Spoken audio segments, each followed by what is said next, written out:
ओम गणेशाय नमः। प्यारे भक्तगणों, आज आप सभी श्रवण करेंगे फाल्गुन महीने की पूर्णिमा व्रत की संपूर्ण कथा एक साथ। आप सभी भक्तगणों को फाल्गुन पूर्णिमा व्रत की ढेर सारी शुभकामनाएं। भगवान आप सभी भक्तों की सभी मनोकामना को पूर्ण करे, सभी कष्टों को दूर करे। तो आइए श्रवण करते हैं फाल्गुन पूर्णिमा की पावन कथा। कथा के अनुसार एक साहूकार की दो पुत्रियां थीं। दोनों पुत्रियां पूर्णिमा का व्रत रखती थी, लेकिन बड़ी पुत्री पूरा व्रत करती थी और छोटी पुत्री अधूरा व्रत करती थी। इसका परिणाम यह हुआ कि छोटी पुत्री की संतान पैदा होते ही मर जाती थी। उसने पंडितों से इसका कारण पूछा तो उन्होंने बताया कि तुम पूर्णिमा का व्रत अधूरा करती थी, जिसके कारण तुम्हारी संतान पैदा होते ही मर जाती है। पूर्णिमा का व्रत विधि पूर्वक करने से तुम्हारी संतान जीवित रह सकती है। उसने पंडितों की सलाह कर पूर्णिमा का व्रत विधि पूर्वक किया। बाद में उसे एक लड़का पैदा हुआ, जो कुछ दिनों के बाद ही फिर से मर गया। उसने लड़के को एक पाटे पर लिटाकर ऊपर से कपड़ा ढक दिया, फिर बड़ी बहन को बुलाकर लाई और बैठने के लिए वही पाटा दिया जिस पर उसने अपने मरे हुए बच्चे को सुलाया था। बड़ी बहन जब उस पर बैठने लगी तो उसका घाघरा बच्चे को छू गया। बच्चा घाघरा छूते ही रोने लगा। तब बड़ी बहन ने कहा, तुम मुझे कलंक लगाना चाहती थी, मेरे बैठने से यह बच्चा तो मर जाता। तब छोटी बहन बोली कि यह तो पहले से ही मरा हुआ था, तेरे ही भाग्य से यह जीवित हो गया है, तेरे पुण्य से ही यह जीवित हुआ है। उसके बाद नगर में उसने ढिंढोरा पिटवा दिया कि सभी पूर्णिमा का व्रत करें। प्रेम से बोलिए लक्ष्मी नारायण की जय, हर हर महादेव, माता पार्वती की जय। महर्षि कश्यप की पत्नी एवं दक्ष की पुत्री दीति के गर्भ से हिरण्यकश्यप और हिरण्याक्ष का जन्म हुआ। दोनों ही महाबली थे। फलस्वरूप देवताओं को पराजित करके दोनों भाइयों ने स्वर्ग पर अपना अधिकार कर लिया। उनके अत्याचार से देवलोक में हाहाकार मच गया। अतः भगवान विष्णु ने वराह अवतार लेकर हिरण्याक्ष का वध कर दिया। अपने भाई की मृत्यु से क्रोध होकर हिरण्यकश्यप भगवान विष्णु को अपना शत्रु मान बैठा और उनसे प्रतिशोध लेने के लिए भगवान ब्रह्मा की तपस्या करने लगा। उधर हिरण्यकश्यप की अनुपस्थिति में देवताओं ने दैत्य पर आक्रमण कर दिया और स्वर्ग पर पुनः अपना अधिकार प्राप्त कर लिया। हिरण्यकश्यप की पत्नी कयाधु उस समय गर्भवती थी, जिसे देवराज इंद्र ने बंदी बना लिया। वो कयाधु को लेकर अमरावती जा रहे थे, तभी मार्ग में उन्होंने देव ऋषि नारद मिल गए। नारद जी ने इंद्र के साथ कयाधु को देखकर बोले, देवराज आप इसे लेकर कहाँ जा रहे हैं? ये सुनकर इंद्र ने कहा, हे देव ऋषि, कयाधु गर्भवती है, इसके गर्भ में हिरण्यकश्यप जैसे दुष्ट आत्मा का अंश है, जिसका वध करके मैं इसे छोड़ दूंगा। इस पर देव ऋषि नारद बोले, इसके गर्भ में तो श्री नारायण का परम भक्त है, अतः इसे छोड़ दो। इंद्र नारद मुनि की ये बात सुनकर देवराज ने कयाधु को छोड़ दिया।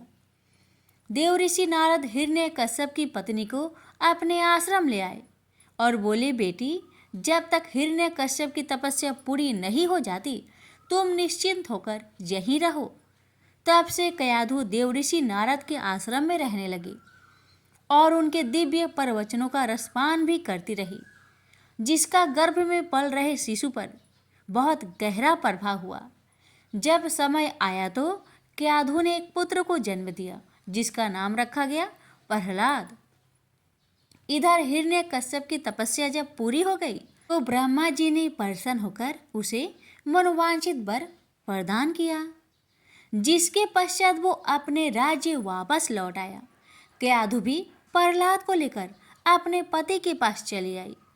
प्रहलाद जब थोड़े बड़े हुए तो एक श्रेष्ठ गुरु मार्गदर्शन में उनकी शिक्षा का प्रबंध किया गया। एक दिन जब हिरण्यकश्यप अपने समस्त मंत्रियों के साथ बैठे हुए थे, तभी प्रहलाद अपने गुरु के साथ वहां आए और पिता को कृतज्ञतापूर्वक प्रणाम किया। ये देखकर हिरण्यकश्यप अति प्रसन्न हुआ और बोला, वत्स प्रहलाद, तुमने अब तक की शिक्षा के दौरान कौन सी सबसे अच्छी बातें सीखी है, मुझे बताओ। ये सुनकर प्रहलाद ने कहा, पिताश्री, मैंने अब तक जो सबसे अच्छी बात सीखी है वो ये है कि जो आदि, मध्य और अंत से रहित अनजन्मा है, इस जगत के पालनहार है, दीन दुखियों के स्वामी है, उन श्री हरि को मैं बारंबार प्रणाम करता हूँ। ये बात सुनकर हिरण्यकश्यप क्रोध से लाल हो उठा। उसने प्रहलाद के गुरु पर चीखते हुए कहा, अरे मूर्ख ब्राह्मण, तूने मेरे इस बालक को मेरे परम शत्रु का गुणगान करने की शिक्षा क्यों दी? प्रहलाद के गुरु ने कहा, देवराज, आप क्रोध त्याग दे, ये बातें मैंने आपके पुत्र को नहीं सिखाई।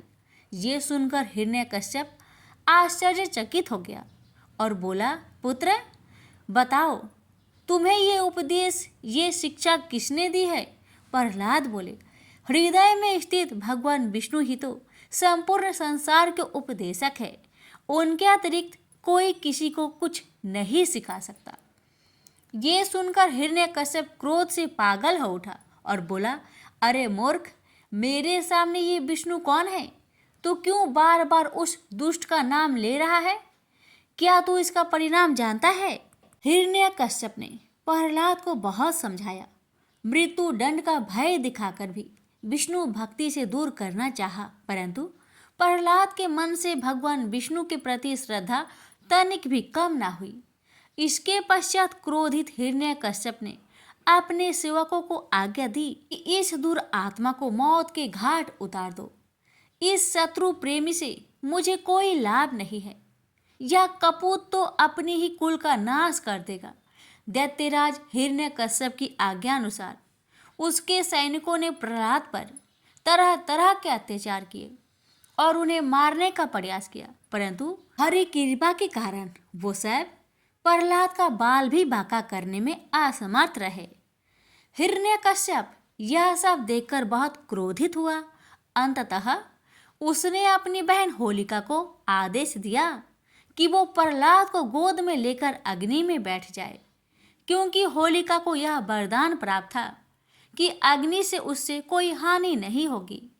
अपने भ्राता का आदेश मानकर होलिका भक्त प्रहलाद को अपनी गोद में लेकर अग्नि में बैठ गई। उस समय प्रहलाद हाथ जोड़कर आंखें बंद कर निरंतर प्रभु ध्यान में मग्न रहे और नारायण नारायण का जाप करते रहे। हरि कृपा के फलस्वरूप प्रहलाद अग्नि में बैठकर भी सकुशल बच गए, किंतु होलिका उसी आग में जलकर भस्म हो गई। प्रेम से बोलिए लक्ष्मी नारायण की जय। प्राचीन काल की बात है। उज्जैन नगर में तितिक्षु नाम का एक कृषक ब्राह्मण रहता था। उसके परिवार में एक पत्नी, 2 पुत्र तथा एक पुत्री थी। ब्राह्मण बहुत लोभी था। यदि उसकी पत्नी उससे किसी चीज की मांग करती तो कहता, अभी कुछ ही दिन पहले तो मैंने यह चीज मंगवाई थी, बड़ी जल्दी खर्च कर दी, अब कुछ दिन ऐसे ही काम चलाओ।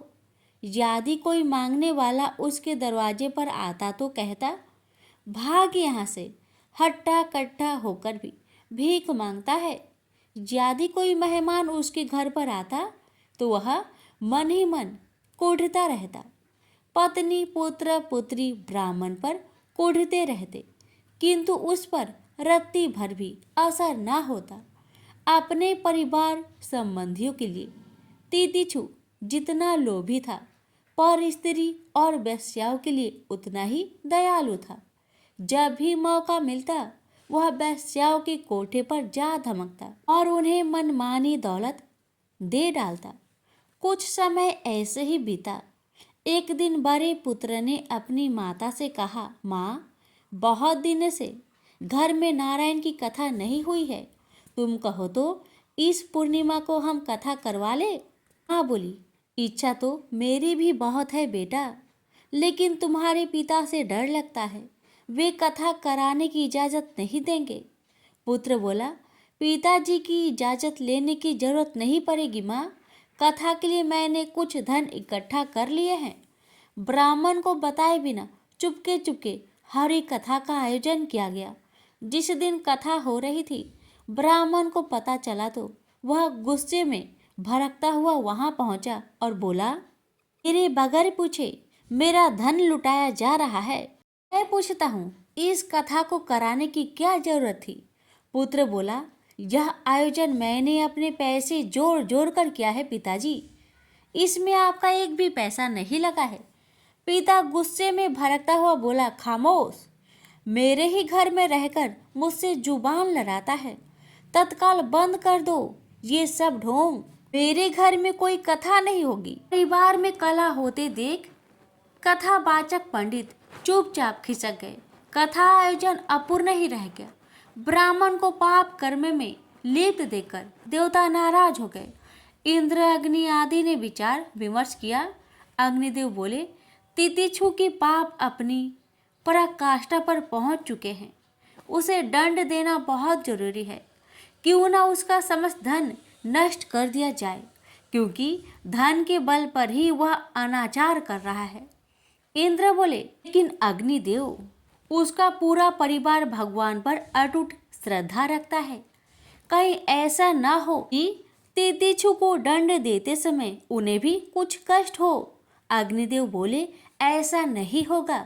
मैं आज ही ब्राह्मणी के मन में ऐसी बात बैठा देता हूँ कि वह परिवार समेत अपने मायके चली जाएगी।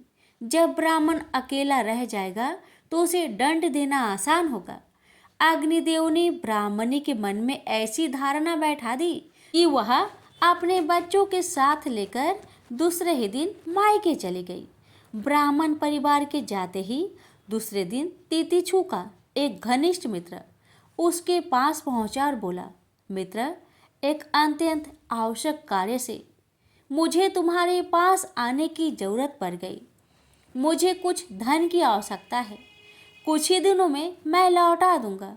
ब्राह्मण ने अपनी जमा पूंजी में से आधा धन अपने दोस्त को दे दिया, जो उसने कभी वापस नहीं किया। फिर एक दिन वह वैश्य के कोठे पर अगरंग की महफिल में व्यस्त था। कुछ चोर उसके घर में घुसे और उसका बाकी धन लूट कर चले गए। वह जब घर लौटा तो चोरी हुई देखकर अपना सिर पीटने लगा। कोई भी पड़ोसी उसकी मदद या उसे दिलासा देने उसके पास तक नहीं फटका। तो आपस में खुसर फुसर करने लगे।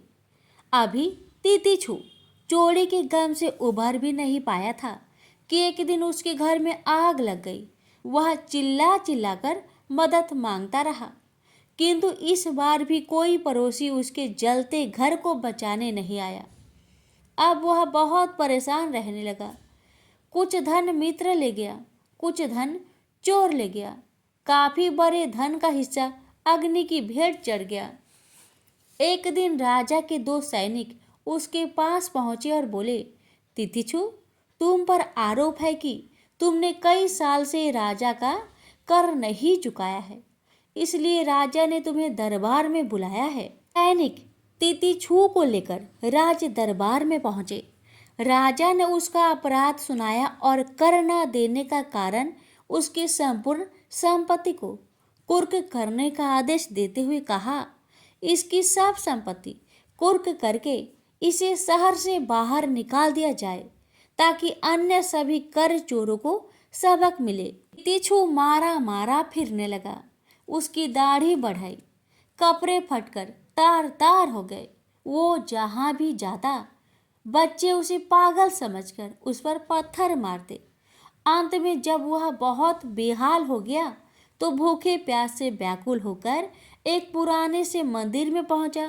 पुजारी ने उसे शरण दी। पुजारी बोला, तुमने जरूर पाप कर्म किए हैं, तभी तो तुम्हें ऐसी दरिद्रता का जीवन व्यतीत करना पड़ रहा है।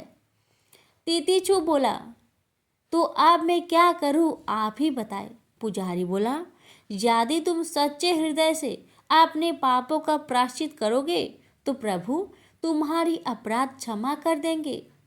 तुम फिर से अपना जीवन सुखमय व्यतीत कर सकोगे। उसी दिन से तितिक्षु ने अपना जीवन भगवान विष्णु के स्मरण में व्यतीत करना आरंभ कर दिया। हरि नाम स्मरण से उसके चेहरे पर ज्ञान की एक नई चमक आ गई। अब वह नित्य लोगों को बुलाकर उन्हें हरि कीर्तन सुनाता और उन्हें नेक कार्य करने की सलाह देता। फिर एक दिन जब वह अपने नगर लौटा तो परिवार और उसके परिचित व्यक्तियों ने उसका भरपूर स्वागत किया तथा सम्मान दिया। जब उसका अंत समय आया तो स्वर्ग से उसे लेने देवदूत आए तथा उसे दिव्य रथ में बैठाकर स्वर्ग ले गए। इस तरह भगवान विष्णु की महिमा से पापी तीर्थोचु का उद्धार हो गया। प्रेम से बोलिए लक्ष्मी नारायण की जय। एक बार गणेश जी ने पृथ्वी के मनुष्य की परीक्षा लेने का विचार किया। वे अपना रूप बदलकर पृथ्वी पर भ्रमण करने लगे। उन्होंने एक बालक का रूप बना लिया। एक हाथ में एक चम्मच में दूध ले लिया और दूसरे हाथ में एक चुटकी चावल ले लिए और गली गली घूमने लगे। साथ ही साथ आवाज लगाते चल रहे थे, कोई मेरे लिए खीर बना दे, कोई मेरे लिए खीर बना दे। कोई भी उन पर ध्यान नहीं दे रहा था, बल्कि लोग उन पर हंस रहे थे। वे लगातार एक गांव के बाद दूसरे गांव इसी तरह चक्कर लगाते हुए पुकारते रहे, पर कोई खीर बनाने के लिए तैयार नहीं था। सुबह से शाम हो गई, गणेश जी लगातार घूमते रहे। एक बुढ़िया थी, शाम के वक्त अपनी झोपड़ी के बाहर बैठी हुई थी। तभी गणेश जी वहां से पुकारते हुए निकले कि कोई मेरी खीर बना दे, कोई मेरी खीर बना दे। बुढ़िया बहुत कोमल हृदय वाली स्त्री थी। उसने कहा, बेटा मैं तेरी खीर बना देती हूँ। गणेश जी ने कहा, माई अपने घर में से दूध और चावल लेने के लिए बर्तन ले आओ। बुढ़िया एक कटोरी लेकर जब झोपड़ी के बाहर आई तो गणेश जी ने कहा, अपने घर का सबसे बड़ा बर्तन लेकर आओ। बुढ़िया को थोड़ी झुलझुलाहट हुई और उसने कहा, चलो बच्चे का मन रख लेती हूँ। और अंदर जाकर वह अपने घर का सबसे बड़ा पतीला लेकर बाहर आई। गणेश जी ने चम्मच से पतीले में दूध उड़ेलना शुरू किया। तब बुढ़िया के आश्चर्य की सीमा ना रही। जब उसने देखा दूध से पूरा पतीला भर गया है, एक के बाद एक वह बर्तन झोपड़ी से बाहर लाती गई और उसमें गणेश जी दूध भरते चले गए। इस तरह से घर के सारे बर्तन दूध से लबालब भर गए। गणेश भगवान ने बुढ़िया से कहा, मैं स्नान करके आता हूँ, तब तक तुम खीर बना लो, मैं वापस आकर खाऊंगा। बुढ़िया ने पूछा, मैं इतनी सारी खीर का क्या करूंगी? इस पर गणपति जी बोले, सारे गांव को दावत दे दो। बुढ़िया ने बड़े प्यार से मन लगाकर खीर बनाई। खीर की भीनी भीनी मीठी मीठी खुशबू चारों दिशाओं में फैल गई। खीर बनाने के बाद वह हर घर में जाकर खीर खाने का न्योता देने लगी। लोग उस पर हंस रहे थे। बुढ़िया के घर में खाने को दाना नहीं और यह सारे गांव को खीर खाने की दावत दे रही है। लोगों को कौतूहल हुआ और खीर की खुशबू से लोग खींचे चले आए। लो, सारा गांव बुढ़िया के घर में इकट्ठा हो गया। जब बुढ़िया की बहू को दावत की बात मालूम हुई तब वह सबसे पहले वहां पहुंच गई। उसने खीर से भरे पतीलों को जब देखा तो उसके मुंह में पानी आ गया। उसे बड़ी जोर से भूख लगी हुई थी। उसने एक कटोरी खीर निकाली और दरवाजे के पीछे बैठकर खाने को तैयार करने लगी। इसी बीच एक छींटा गिर गया और गणपति जी का भोग लग गया और वो प्रसन्न हो गए। अब पूरे गांव को खाने की दावत देकर बुढ़िया वापस अपने घर आई। उसने देखा बालक वापस आ गया था। बुढ़िया ने कहा, बेटा खीर तैयार है, भोग लगा लो। गणपति जी बोले, माँ भोग तो लग चुका है, मेरा पेट पूरी तरह से भर गया है, मैं तृप्त हूँ, अब तू खा, अपने परिवार और गांव वालों को खिला। बुढ़िया ने कहा, यह तो बहुत ज्यादा है, सबका पेट भर जाएगा, इसके बाद भी यह बच जाएगी। उस बची खीर का मैं क्या करूँगी? ईश्वर गणेश जी बोले, उस बची खीर को रात में अपने घर के चारों कोनों में रख देना। और बुढ़िया ने ऐसा ही किया। जब सारा गांव जी भरकर खा चुका तभी ढेर सारी खीर बच गई। उसने उसके पत्रों को अपने घर के चारों तरफ रख दिया। वहां उठकर उसने क्या देखा? पतीले में खीर के स्थान पर हीरे, जवाहरात और मोती भर गए हैं। वह बहुत खुश हुई। उसकी सारी दरिद्रता दूर हो गई। वह आराम से रहने लगी। उसने गणपति जी का एक भव्य मंदिर बनवाया और साथ में एक बड़ा सा तालाब भी खुदवाया। इस तरह उसका नाम दूर दूर तक प्रसिद्ध हो गया। उस जगह वार्षिक मेले लगने लगे। लोग गणेश जी की कृपा प्राप्त करने के लिए उस स्थान पर पूजा करने और मान्यताएं मानने के लिए आने लगे। गणेश जी सबकी मनोकामनाएं को पूरी करने लगे। प्रेम से बोलिए गणेश भगवान की जय। तुलसी से जुड़ी एक कथा बहुत प्रचलित है। श्रीमद् देवी भागवत पुराण में इनके अवतरण की दिव्य लीला कथा भी बनाई गई है। एक बार शिव ने अपने तेज को समुद्र में फेंक दिया था। उससे एक महातेजस्वी बालक ने जन्म लिया। यह बालक आगे चलकर जालंधर के नाम से पराक्रमी दैत्य राजा बना। इसकी राजधानी का नाम जालंधर नगरी था। दैत्यराज कालनेमी की कन्या वृंदा का विवाह जालंधर से हुआ। जालंधर महाराक्षस था। अपनी सत्ता के मद में चूर उसने माता लक्ष्मी की पाने की कामना से युद्ध किया, परंतु समुद्र से ही उत्पन्न होने के कारण माता लक्ष्मी ने उसे अपने भाई के रूप में स्वीकार किया। वहां से पराजित होकर वह देवी पार्वती को पाने की लालसा से कैलाश पर्वत पर गया। भगवान देवाधिदेव शिव का ही रूप धरकर माता पार्वती के समीप गया, परंतु मां ने अपने योग बल से उसे तुरंत पहचान लिया तथा वहां से अंतर्ध्यान हो गई। देवी पार्वती ने क्रोध होकर सारा वृत्तांत भगवान विष्णु को सुनाया। जालंधर की पत्नी वृंदा अत्यंत पतिव्रता स्त्री थी। उसी के पतिव्रत धर्म की शक्ति से जालंधर न तो मारा जाता था और न ही पराजित होता था। इसलिए जालंधर का नाश करने के लिए वृंदा के पतिव्रत धर्म को भंग करना बहुत जरूरी था। इसी कारण भगवान विष्णु ऋषि का वेश धारण करके वन में जा पहुंचे, जहां वृंदा अकेली भ्रमण कर रही थी। भगवान के साथ दो मायावी राक्षस भी थे, जिन्हें देखकर वृंदा भयभीत हो गई। ऋषि ने वृंदा के सामने पल में दोनों को भस्म कर दिया। उनकी शक्ति देखकर वृंदा ने कैलाश पर्वत पर महादेव के साथ युद्ध कर रहे अपने पति जालंधर के बारे में पूछा। ऋषि ने अपने माया जाल से दो बानर प्रकट किए। एक बानर के हाथ में जालंधर का सिर था तथा दूसरे के हाथ में धड़। अपने पति की यह दशा देखकर वृंदा मूर्छित होकर गिर पड़ी। होश में आने पर उन्होंने ऋषि रूपी भगवान से विनती की कि वह उसके पति को जीवित करे। भगवान ने अपनी माया से पुनः जालंधर का सिर धड़ से जोड़ दिया, परंतु स्वयं भी वह उसी शरीर में प्रवेश कर गए। वृंदा को इस छल का जरा भी आभास न हुआ। जालंधर बने भगवान के साथ वृंदा पतिव्रता का व्यवहार करने लगी, जिससे उसका अस्तित्व भंग हो गया। ऐसा होते ही वृंदा का पति जालंधर युद्ध में हार गया। इसी सारे लीला का जब वृंदा को पता चला तो उसने क्रोध होकर भगवान विष्णु को शीला होने का श्राप दे दिया तथा स्वयं सती हो गई। जहाँ वृंदा भस्म हुई वहां तुलसी का पौधा उगा। भगवान विष्णु ने वृंदा से कहा, हे वृंदा, तुम अपने अस्तित्व के कारण मुझे लक्ष्मी से भी अधिक प्रिय हो गई हो।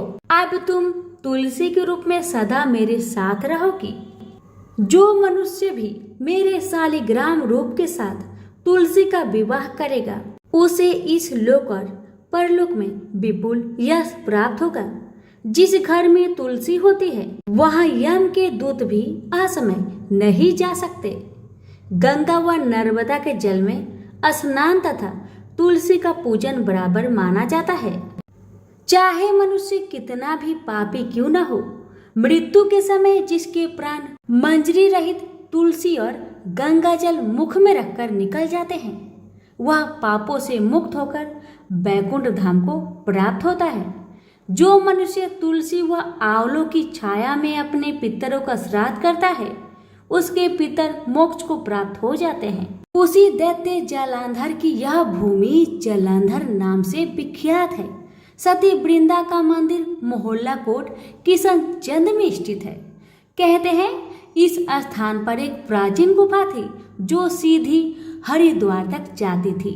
सच्चे मन से 40 दिन तक सती वृंदा देवी के मंदिर में पूजा करने से सभी मनोरथ पूर्ण होते हैं। तो प्रेम से बोलिए तुलसी मैया की जय। एक समय की बात है, नैमिषारण्य तीर्थ में सौनकादि 88,000 ऋषियों ने श्री सूत जी से पूछा, हे प्रभु, इस कलयुग में वेद विद्या रहित मनुष्य को प्रभु भक्ति किस प्रकार मिल सकती है तथा उनका उद्धार कैसे होगा? हे मुनि श्रेष्ठ, कोई ऐसा तप बताइए जिससे थोड़े समय में ही पुण्य मिले और मनोवांछित फल भी मिल जाए। इस प्रकार की कथा सुनने की हम इच्छा रखते हैं। सर्व शास्त्रों के ज्ञाता सूत जी बोले, हे वैष्णवों, मैं पूज्य आप सभी ने प्राणियों के हित की बात पूछी है, इसलिए मैं एक श्रेष्ठ व्रत को आप लोगों को बतलाऊंगा जिसे नारद जी ने लक्ष्मी नारायण जी से पूछा था और लक्ष्मीपति ने मुनि श्रेष्ठ नारद जी से कहा था। आप सब इसे ध्यान से सुनिए। एक समय की बात है, योगीराज नारद जी दूसरों के हित की इच्छा लिए अनेकों लोकों में घूमते हुए मृत्यु लोक में आ पहुंचे। यहाँ उन्होंने अनेक योनियों में जन्मे प्राय सभी मनुष्यों को अपने कर्मों द्वारा अनेकों दुख से पीड़ित देखा। उनका दुख देख नारद जी सोचने लगे कि कैसा यत्न किया जाए इसके करने से निश्चित रूप से मानव के दुखों का अंत हो जाए। इसी विचार पर मनन करते हुए वह विष्णु लोक में गए। वह देवों के इस भगवान नारायण की स्तुति करने लगे, जिनके हाथों में शंख, चक्र, गदा और पद्म थे, गले में वरमाला पहने हुए थे। स्तुति करते हुए नारद जी बोले, हे भगवान, आप अत्यंत शक्ति से संपन्न हैं। मन तथा वाणी भी आपको नहीं पा सकती है। आपका यदि मध्य तथा अंत नहीं है, निर्गुण स्वरूप सृष्टि के कारण भक्तों के दुख को दूर करने वाले आपको मेरा नमस्कार है। नारद जी की स्तुति सुन विष्णु भगवान बोले, हे मुनि श्रेष्ठ, आपके मन में क्या बात है? आप किस काम के लिए पधारे हैं, उसे निसंकोच कहो। इस पर नारद मुनि बोले कि मृत्युलोक में अनेक योनियों में जन्मे मनुष्य अपने कर्मों के द्वारा अनेकों दुख से दुखी हो रहे हैं। हे नाथ, आप मुझ पर दया रखते हैं तो बताइए कि वो मनुष्य थोड़े प्रयास से ही अपने दुखों से कैसे छुटकारा पा सकते हैं। श्री हरि बोले, हे नारद, मनुष्य की भलाई के लिए तुमने बहुत ही अच्छी बात पूछी है, जिसके करने से मनुष्य मोह से छूट जाता है। वह बात मैं कहता हूँ, उसे सुनो। स्वर्ग लोक व मृत्यु लोक दोनों में एक दुर्लभ उत्तम व्रत है जो पुण्य देने वाला है। आज प्रेम वश होकर मैं उसे तुमसे कहता हूँ। श्री सत्यनारायण भगवान का यह व्रत अच्छी तरह विधान पूर्वक करके मनुष्य तुरंत ही यहाँ सुख भोग कर मरने पर मोक्ष पाता है। श्री हरि के वचन सुन नारद जी बोले कि उस व्रत का फल क्या है और उसका विधान क्या है। यह व्रत किसने किया था, इस व्रत को किस दिन करना चाहिए, सभी कुछ विस्तार से बताए। नारद की बात सुनकर श्री हरि बोले, दुख व शोक को दूर करने वाला यह व्रत सभी स्थानों पर विजय दिलाने वाला है। मानव को भक्ति व श्रद्धा के साथ शाम को श्री सत्यनारायण की पूजा धर्म परायण होकर ब्राह्मणों व बंधुओं के साथ करनी चाहिए। भक्ति भाव से ही नैवेद्य केले का फल, घी, दूध और गेहूं का आटा सवाया ले। गेहूं के स्थान पर साठी का आटा, शक्कर तथा गुड़ लेकर वह सभी भक्षण योग्य पदार्थों को मिलाकर भगवान का भोग लगाए। ब्राह्मणों सहित बंधु बांधवों को भी भोजन कराए। उसके बाद स्वयं भोजन करे और भजन कीर्तन के साथ भगवान की भक्ति में लीन हो जाए। इस तरह से सत्यनारायण भगवान का यह व्रत करने पर मनुष्य की सारी इच्छाएं निश्चित रूप से ही पूरी होती है। इस कली काल अर्थात कलयुग में मृत्यु लोक में मोक्ष का यही एक सरल उपाय है। इति श्री सत्यनारायण व्रत कथा प्रथम अध्याय संपूर्ण। श्रीमन नारायणे नारायणे नारायण भज मन नारायणे नारायणे नारायण। श्री सत्यनारायण भगवान की जय।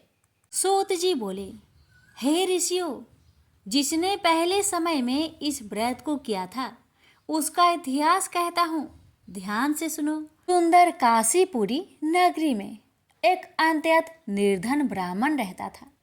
भूख प्यास से परेशान हुआ धरती पर घूमता रहता था।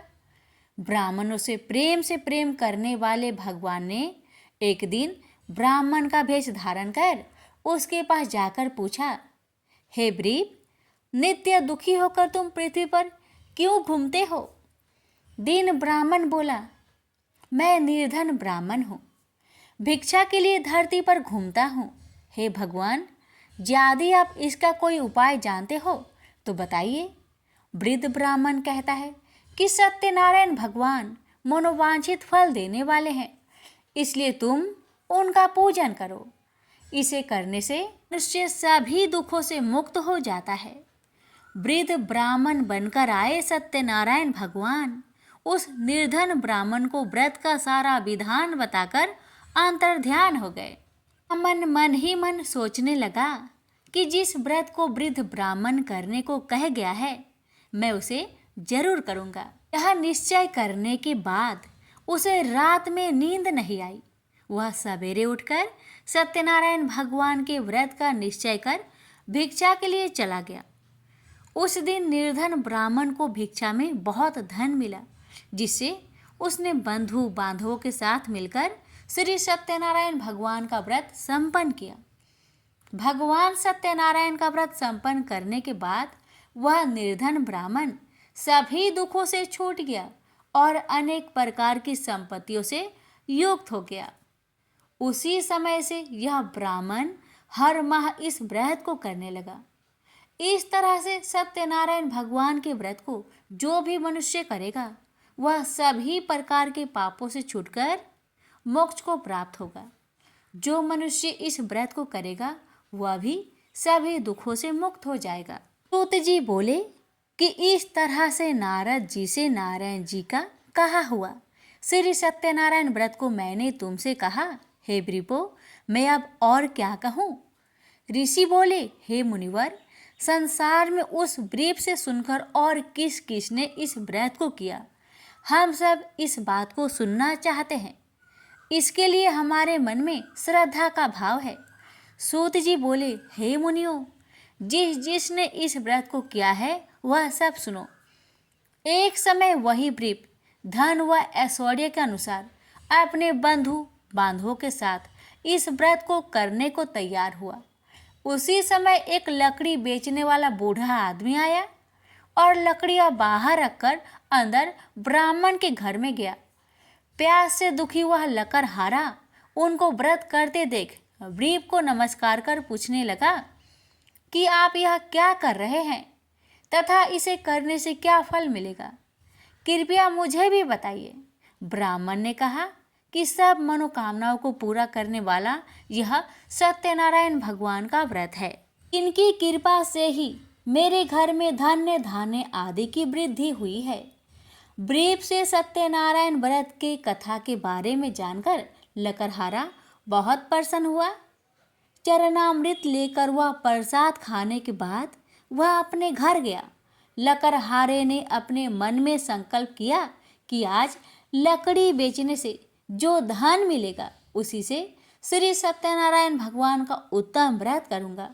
मन में इस विचार को ले बूढ़ा आदमी सिर पर लकड़ियाँ रख उस नगर में बेचने गया जहाँ धनी लोग ज्यादा रहते थे।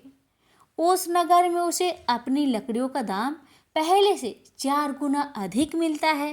बूढ़ा प्रसन्नता के साथ दाम लेकर केले, शक्कर, घी, दूध, दही और गेहूं का आटा ले और सत्यनारायण भगवान की व्रत की अन्य सामग्रियां लेकर अपने घर गया। वहां उसने अपने बंधु बांधवों को बुलाकर विधि विधान से सत्यनारायण भगवान का पूजन और व्रत किया। इस व्रत के प्रभाव से वह बूढ़ा लकड़हारा धन पुत्र आदि से युक्त होकर संसार के समस्त सुख भोग अंत काल में वैकुंठ धाम को चला गया। इति श्री सत्यनारायण व्रत कथा दूसरा अध्याय संपूर्ण। श्रीमन नारायण नारायण नारायण भज मन नारायण नारायण नारायण। श्री सत्यनारायण भगवान की जय। सूत जी बोले, हे श्रेष्ठ मुनियों, अब आगे की कथा कहता हूँ। पहले समय में उल्कामुख नाम का एक बुद्धिमान राजा था। वह सत्य वक्ता और जितेंद्रिय था। प्रतिदिन देव स्थानों पर जाता और निर्धनों को धन देकर उनके कष्ट दूर करता था। उसकी पत्नी कमल के समान मुख वाली तथा सती साध्वी थी। भद्रशिला नदी के तट पर उन दोनों ने श्री सत्यनारायण भगवान का व्रत किया। उसी समय साधु नाम का एक वैश्य आया। उसके पास व्यापार करने के लिए बहुत सा धन भी था।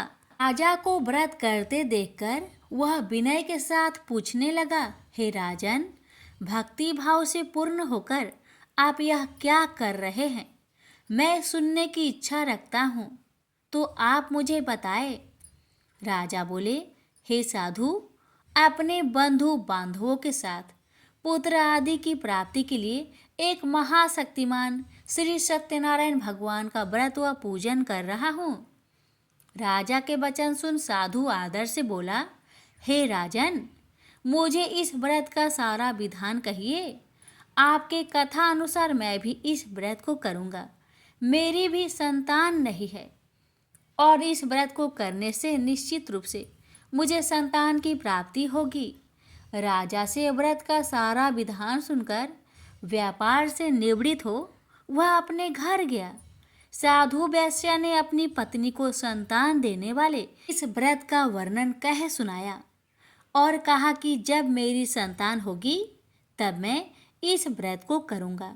साधु ने इस तरह के वचन अपनी पत्नी लीलावती से कहे। एक दिन लीलावती पति के साथ आनंदित हो सांसारिक धर्म में प्रवृत्त होकर सत्यनारायण भगवान की कृपा से गर्भवती हो गई। 10वें महीने में उसके गर्भ से एक सुंदर कन्या ने जन्म लिया। दिनों दिन वह ऐसे बढ़ने लगी जैसे कि शुक्ला पक्ष का चंद्रमा बढ़ता है। माता पिता ने अपनी कन्या का नाम कलावती रखा।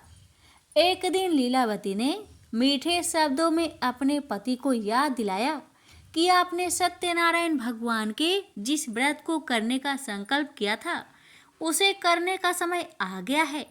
आप इस व्रत को करिए। साधु बोला कि हे प्रिय, इस व्रत को मैं उसके विवाह पर करूँगा। इस प्रकार अपनी पत्नी को अवशासन देकर वह नगर को चला गया।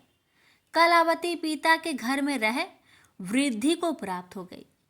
साधु ने एक बार नगर में अपनी कन्या को सखियों के साथ देखा तो तुरंत ही दूत को बुलवाया और कहा कि मेरी कन्या की योग वर देखकर आओ।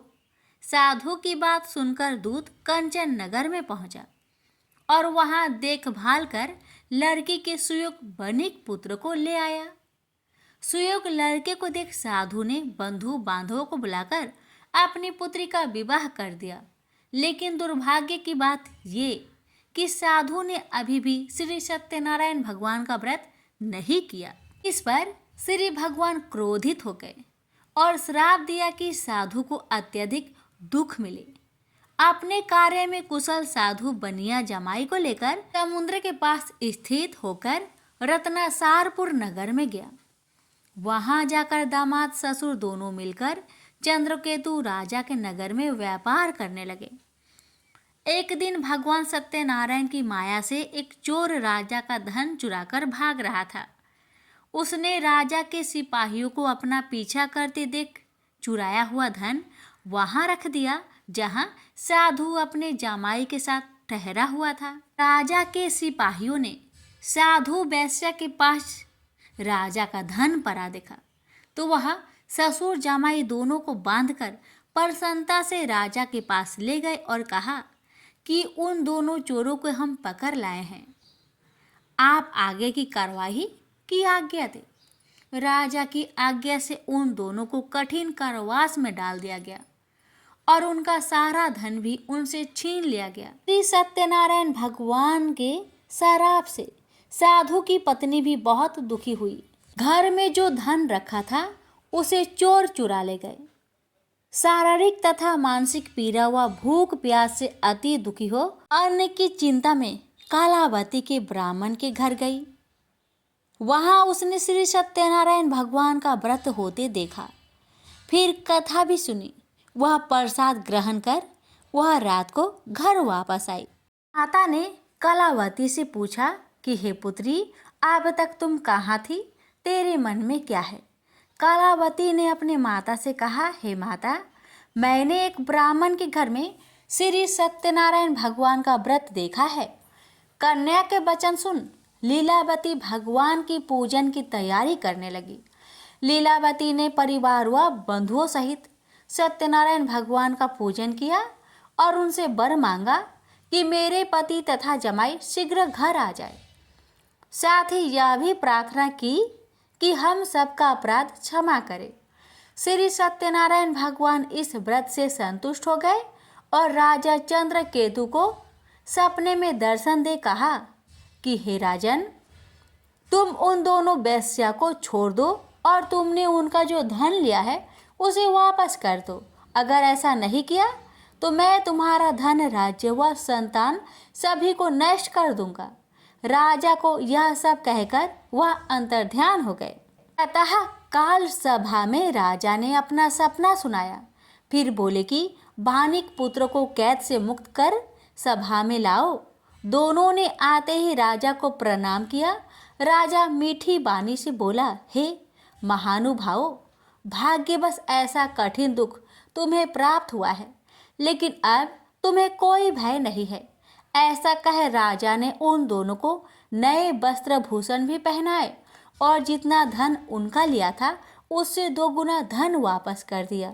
दोनों वेश्या अपने घर को चल दिए। श्री सत्यनारायण व्रत कथा का 3रा अध्याय संपूर्ण। श्रीमन नारायण नारायण नारायण, भज मन नारायण नारायण नारायण। श्री सत्यनारायण भगवान की जय।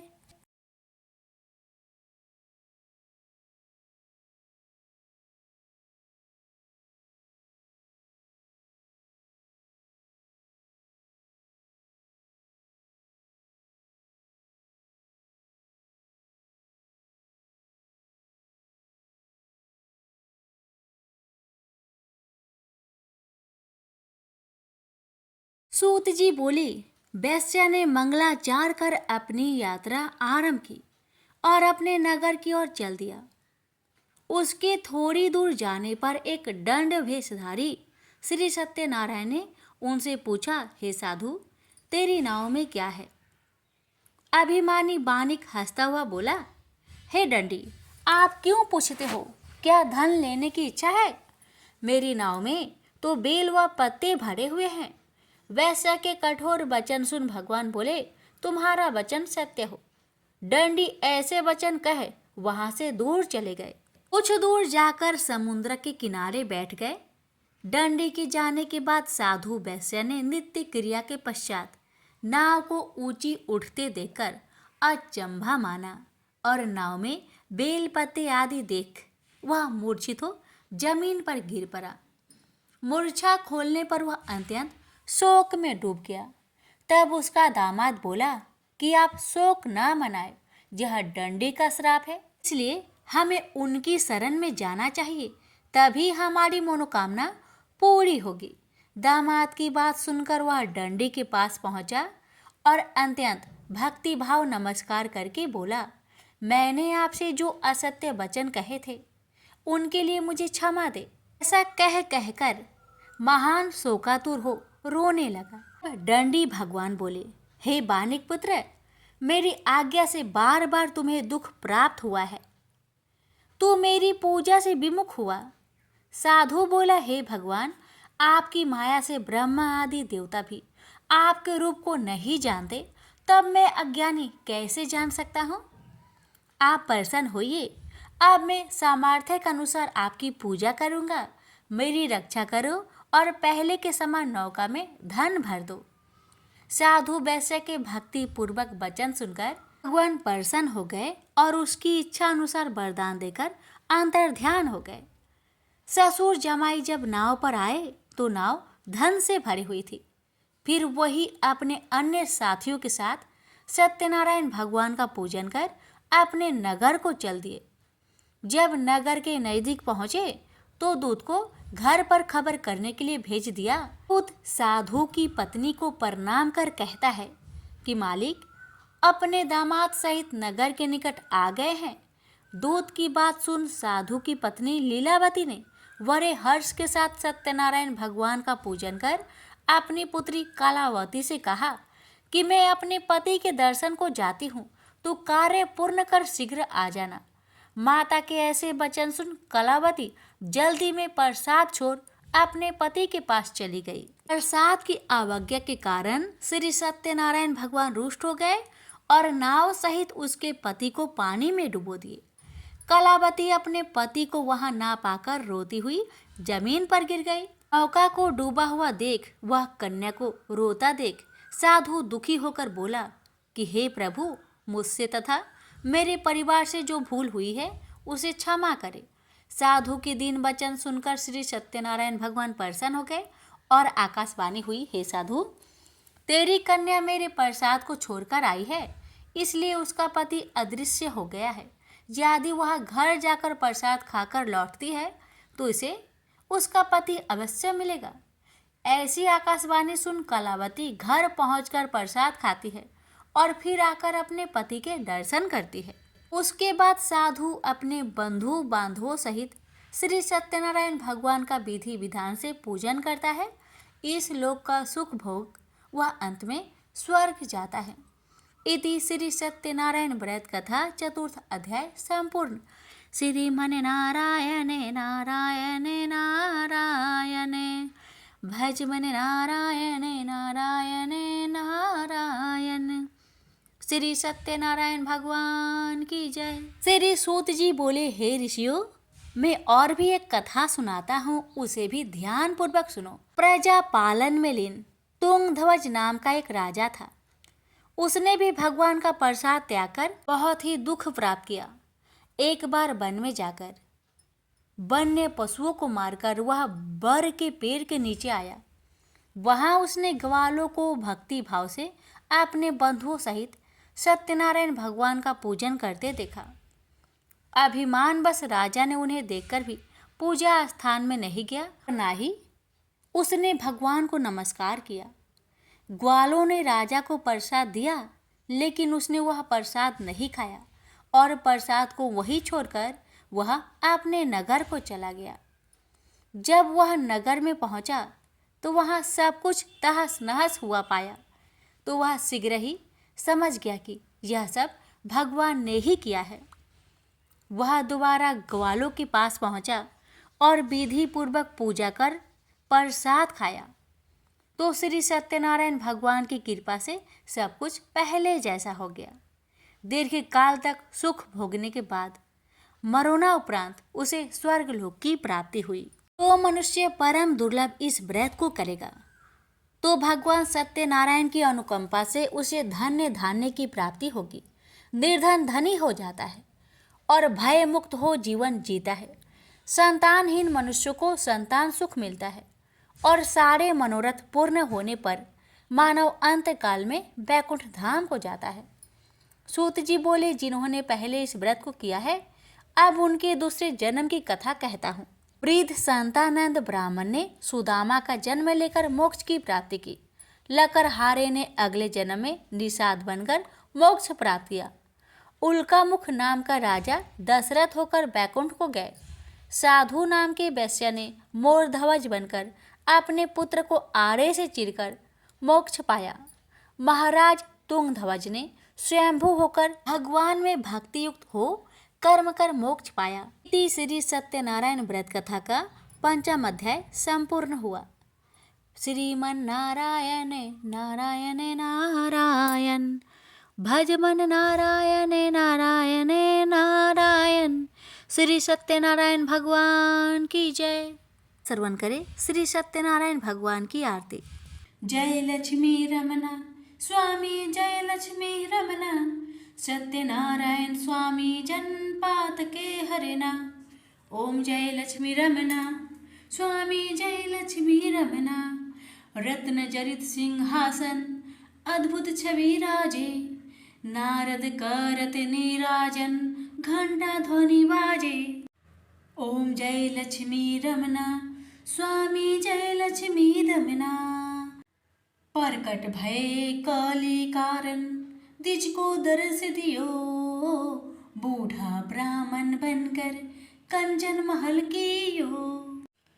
ओम जय लक्ष्मी रमना स्वामी, जय लक्ष्मी रमना, दुर्बल भील कठारो जिन पर कृपा करी, चंद्रचूड़ एक राजा तिनकी विपत्ति हारी।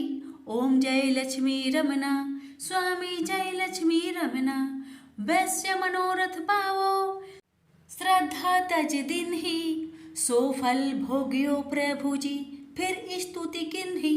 ओम जय लक्ष्मी रमना स्वामी, जय लक्ष्मी रमना, भाव भक्ति के कारण ने छिन छिन रूप धरियो, श्रद्धा धारण किन्ही तिनको काज सरियो।